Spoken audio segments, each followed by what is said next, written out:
ललका जीजी का बोले थे छठी मैया का ऐसा सुख पूज लेबू। जीजी कुछ गाना बजाना कहबो कि नहीं, कहानी वानी कहबो कि नहीं जीजी? छठी मैया के बारे में कुछ बताओ हमार जीजी। अरे हे दक्षिणा बहनी काहे न बताइबू छठी मैया के बारे में, जितना कुछ हमका पता है उतना कुछ आज हम बताइबो, और ज्यादा कुछ तो हम उनको नहीं पता है। बड़की जीजी के कही तई बा छठी मैया के बारे में बहुत कुछ पता है, लेकिन बड़की जीजी अपना नहीं हरवाई गई बाटी। हाँ ललका जीजी याद तो बड़की जीजी के आवत है, लेकिन का करबो बड़की जीजी तो अपने नहीं हरवाई गई बाटी। तो सुनो दक्षिणा बहनी, छठी माता की महिमा के बारे में जितना हम बताई उतना कम बाटी। छठी मैया हर मनोकामना पूरी करती हैं। अगर मन से माता रानी का 3 दिन से व्रत होती है, वही का आदमी निर्जला उपवास करते है, माता रानी उनका सुख समृद्धि से घर भरती है। जकरे आल औलाद न हो तो ओकरा छठी मैया पूरा करती है। जौन चीज मन से मांगो दिल से मांगो उनका छठी मैया पूरा करती है। जितने महिमा छठी मैया के बारे में कही बा उतना ही कम बा। तो दक्षिणा बहनी हमें छठी मैया के बारे में बहुत तो जानकारी नहीं बा, लेकिन जौन कुछ कहित बाटी वो ध्यान से आप लोग सुनो। हाँ माँ ललका जीजी बताओ। तो सुनो, बहुत समय पहले की बात है, एक बुढ़ी अम्मा थी। उनके एक बेटा और एक बहू थी। बुढ़ी अम्मा छठी मैया की परम भक्त थी और हर साल पूरी श्रद्धा के साथ छठ मैया का व्रत करती। परंतु बहू नई विचारों वाली थी, वो पूजा पाठ में विश्वास नहीं करती थी। एक बार बुढ़ी अम्मा छठ पूजा करने की तैयारी कर रही थी। बुढ़ी अम्मा की बहू उन पर हंसने लगी और बोली, अम्मा दुनिया कहां से कहां चली गई है, लोग आसमान को छू रहे हैं और आज भी आप इतनी अंधविश्वासी हो। पढ़ी लिखी बहुओं का छठी मैया की परम भक्त बुढ़ी अम्मा पर कोई भी असर नहीं हुआ, वो तो बस अपनी तैयारियां करती रही। बहू फिर से बोली, ये सब बेकार की बातें हैं, इस उम्र में 3 दिन तक भूखी रहोगी तो खुद पर ही मुसीबत लाओगी। ना जाने क्यों भूखे प्यासे लोग खुद को सताते हैं। नई बहू की बातें सुनकर बुढ़ी अम्मा मुस्कुराई और बोली, बहू शादी के बाद मेरे संतान नहीं हो रही थी, तब मैंने इन्हीं छठी मैया के व्रत को किया। तब यही छठी मैया ने मेरी पुकार सुनी और ये तेरा पति छठी मैया का ही प्रसाद है।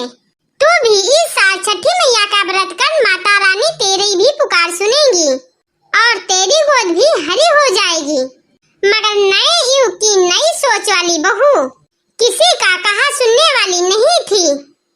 वो बोली, मैं पूजा पाठ नहीं करने वाली, सुंदर पति मिला है, जीवन में हर सुख मिला है, आलीशान घर है, दिन रात मस्त रहती हूँ, पूरे गांव में मुझ जैसा धनवान कोई नहीं है। सासू माँ इस जमाने में कर्म प्रधान है। बुढ़ी अम्मा के लाख समझाने के बाद भी बहू पर कोई असर न हुआ, वो नास्तिक थी।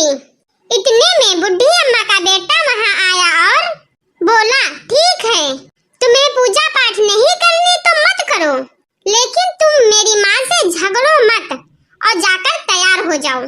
छठ माता की घाट पर जाने का समय हो गया है। बहू बिना रुचि के उनके साथ घाट पर जाती है, लेकिन वहाँ पूजा पाठ करने के बजाय वो मेला घूमने चली जाती है। कुछ देर बाद उसका पति वहाँ उसे ना पाकर ढूंढने लगता है, तो वो हलवाई के पास स्वादिष्ट पकवानों का आनंद लेते हुए नजर आती है।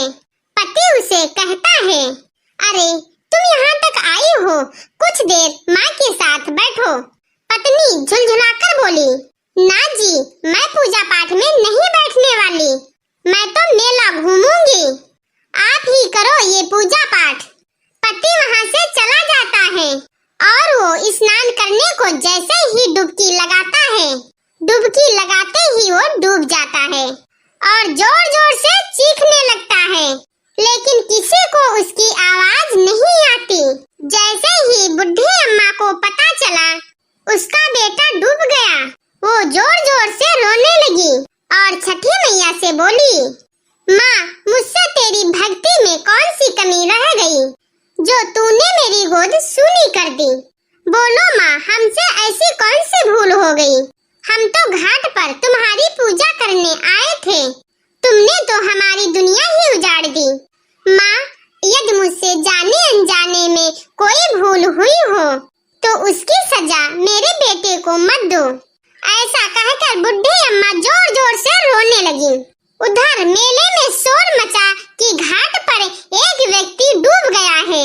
सुनकर बहू दौड़ी दौड़ी वहां आती है और देखती है उसकी सास वहां पर रो रही है और उसका पति डूब गया है, तो उसे सदमा लग जाता है। वो जोर जोर से चीखती हुई चिल्लाती हुई बुढ़ी अम्मा से कहती है, मैंने पहले ही कहा था अम्मा, ये छठ के चक्कर में मत पड़ो, ये सब ढोंग है, अंधविश्वास है। और देखो मेरा पति आज मुझसे दूर चला गया। ये घटना देखकर सभी लोग मन में छठी माता को पुकारते हैं, हे माता, इस बुढ़िया की पुकार सुन लो। छठी मैया तो है ही दयालु, माता कभी अपने भक्तों को निराश नहीं करती। इधर पुत्र वियोग में जैसे ही बुढ़ी अम्मा जान देने को नदी में कूदती हैं, तभी नदी में से एक लहर उठती है और उसी लहर में से बुढ़ी अम्मा का बेटा बाहर आ जाता है। ये देखकर घाट पर खड़े हुए सभी लोगों की आंखें खुली की खुली रह जाती हैं। बुढ़ी अम्मा खुशी से रोने लगती हैं और बहू भी खुशी के मारे जोर जोर से रोने लगती है। इतने में तेज गर्जना के साथ छठी माता प्रकट हुई और बोली, मैं कभी भी अपने बच्चों का अहित नहीं करती। मैंने तुम्हारी आंखों से अज्ञान का पर्दा हटाने के लिए तुम्हारे पति को पानी में डुबाया था। मैं सदैव अपने भक्तों की रक्षा करती हूँ। इस कलयुग में जो भक्त मेरी पूजा करता है, मैं उसकी मनोकामना पूर्ण करती हूँ। ये कहकर छठी मैया अंतर ध्यान हो गयी और घाट पर सभी लोग मौजूद छठी मैया की जय जयकार करी। तो बोलो छठी